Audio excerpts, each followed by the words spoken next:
This episode of Wonder Egg Priority once again showcases why this is such a stunning entry to the winter 2021 anime season. Rika Kawaii, a character who I think most people while watching most of the episode would either just really like the personality at face value or really hate the personality at face value. She's someone who seemingly is all about money and superficial things, but in Wonder Egg Priority fashion, there's always more than meets the eye, and I think Rika is one of the best examples that we've seen in this show yet. A girl, this idol, who wasn't the most popular, but still had a decent following, had a fan that apparently was her wallet, the fan that she would use for money, and now that this fan's dead, that's her reason of wanting to bring the friend back, because this friend would buy you everything. Turns out, there's actually a lot more to it. This facade that she puts on, this bubbly, I'm so cute persona, where she uses people and she only is around attractive people, there's a lot more to it than just that. So much though that she used to cut herself because she felt so guilty about what happened to a fan that she blames herself is the reason took their own life. A fan who wasn't the most attractive, who wasn't the most slender of weight, but someone who used so much money to just keep shaking hands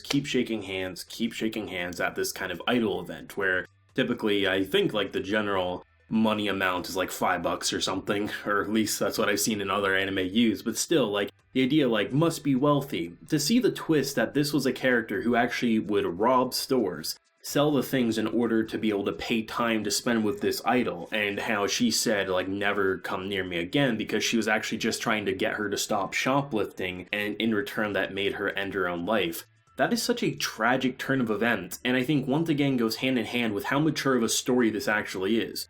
This has a very Flip Flappers meets Kyosa Giga meets slightly Madoka Magica visual approach where it's very colorful, it's very vibrant. I've seen a lot of people say it feels like a Shinkai film in TV form, and I can completely agree. At multiple points, I feel like they flawlessly rotoscope scenes just based on how character animation is. It doesn't feel traditionally animated. It feels like it was traced over real people, which it gives it such realistic movements, and I love that for it. Whether it was actually rotoscoped or not, I really don't know. Nonetheless, it looks beautiful, and I think we can all agree to that. But I love the idea that rather than just having characters suffer for the sake of suffering, what they're doing is they're touching upon stories and personal struggles that I really don't see in anime, and if they are, it's one, not a bunch that are like in this show. From suicide to the idea of self-hating yourself, like with last week's episode, and the idea of people putting you down and to the point of just wanting to die, self-harm and suicide once again, like there's so much happening in this show, and rather than it being like, oh, here's a depressed person and we're just gonna make them look gloomy, or here's a depressed person and they're just gonna be happy because they're hiding up their own trauma. They really do make it feel believable for the type of pain that these characters are going through. And to have a character like Rika pop up who shakes the entire cast down and seemingly ends up dead in this episode, are they going to commit to it? It's hard to say, because while she is listed as a main character, there's other characters in other shows like Madoka Magica that have also been listed as main characters and have went out very soon after their debut. So I'm really not sure what I want to happen, because I can see both working. If Rika actually ends up dead after her introduction, not only should it change someone like Ai's perspective on things, because there's still a lot we don't know with what happened with her friend, and I'm curious if the longer we build up with this, if it's actually the reason she killed herself was maybe that they had a fight, maybe she said something to her that she didn't mean, and then the next day she saw her friend kill herself. That could very well happen. I mean, in this episode, it kind of looks like the reason why there might have been a bit of divide is that the counselor who keeps coming over to her house, pretty much we're having Rika say he's hot. So I wouldn't be surprised if she shares the same feelings, and I'm wondering if there was a hint of jealousy towards her friend and this counselor, because maybe she thought there was something going on and she was jealous of that, threw it in her face, when really she was probably crying because she was being bullied. I think it's probably the direction they're going, but still, there's a lot we don't know about what happened with Ai's friend and everything like that, so there's a lot to uncover, and I like how each episode we're getting sprinkles of it bit by bit. But to have something like this where it feels like, oh, we're getting into a very inspiring moment. I mean, last week we used a weapon that was basically a way to overcome the personal trauma, and I was wondering, okay, if the weapon in order to defeat the trauma is going to have to be personalized and stylized for these characters, what is going to happen in this episode? And we still haven't seen that, if they are going to make something similar to, like,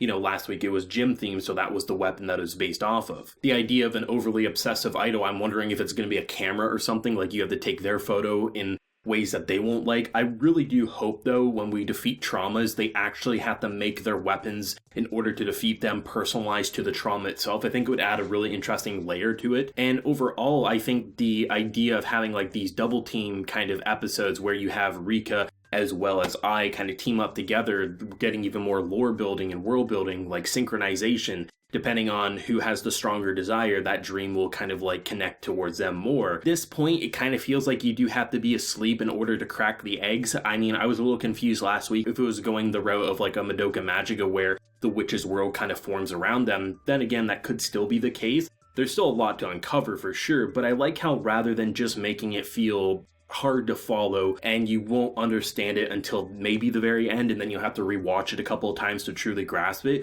well, you'll definitely get more out of the show a second or third time viewing it. It does feel like you can comprehend the idea of the eggs and the idea of the trauma and the idea of the personal struggles and the self-harm and kind of piecing together this girl's backstory with her friend who killed herself. There's a lot happening, but it does feel like you can follow it without it feeling like you don't know anything. Rather, it feels like it has a pretty solid balance at being 50% understandable at face value, and 50% you need to uncover and think about the prior episodes and also look at the future ones whenever we do get them, right? I love that about this show. It's so stylistically different, it's beautiful, it's graphic, it's so mature despite having such a colorful palette to work off of. And the contrasting ideas of having these little mass knife-wielding maniacs to these beautiful designs, and at times the animation and the fight scenes just really hook me in, similar to Giga, one of my favorite anime of all time that has such a weird but artistic way at portraying action animation, and it feels like in this episode when they're running up this giant colossal beast, it looks so good. And I love that this show really is doing something so different and really making its own spot in the anime medium to say, hey, more anime want to be like Wonder Egg priority. And I really think that if this show carries on with the quality that we've seen, similar to Madoka Magica in the previous decade, this will be one that is going to shape the new decade to come. I really believe that. I don't think that's premature to say based on what we're seeing and just how it's literally getting everything right. It's mature, it's emotional, it's engaging, it's high quality production, and honestly, it's probably one of the most refreshing anime I've seen since I began watching seasonal anime back in 2013. It is really, really good. I am loving it. Hope to see more Rika, but I wouldn't be surprised if this is one and done because it can work. At the same time, it would also work if she didn't come back versus if she did. Either way, I'm here for it. I think they laid the groundwork to do anything, and I think the fact that they can have that groundwork and have it feel like it will be successful no matter what says to me that we have a damn good anime on our hands and it's only going to get better from here. I'd love to know everyone's thoughts. What did you think of the new character Rika, and where do you think it's going to lean on with episode 4, which seems to be quite emotional going into it? Let me know. If you enjoyed the video, leave a like, share your support, and hit that subscribe button if you're happy new around here. So until next time, everyone, please take care and have a good one.